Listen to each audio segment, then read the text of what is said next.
The last thing I'll say here that I think they actually do, and this is what I do, and so this is why I think that they do it, is I think they look at the eye test. I think they look at these games and they figure out, okay, if Ohio State was to play Oregon, what would that look like? If Ohio State was to play Notre Dame, what would that look like? If Ole Miss was to play Ohio State, what would that look like? Because I think sometimes, if we're being honest, we use our eye test a lot. A lot of times when I'm looking at football, I look at the eye test. What can I see?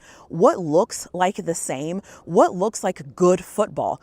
I watch a lot of football, and because I watch a lot of football, I have up on multiple screens. And because I have on multiple screens, I can't hear everyone. What happens when I'm doing that and when I'm watching the football, sometimes I watch some teams in silent. There are some teams that I watch silently that don't look good at all. I'm not going to name any conferences that I don't think that those teams look good.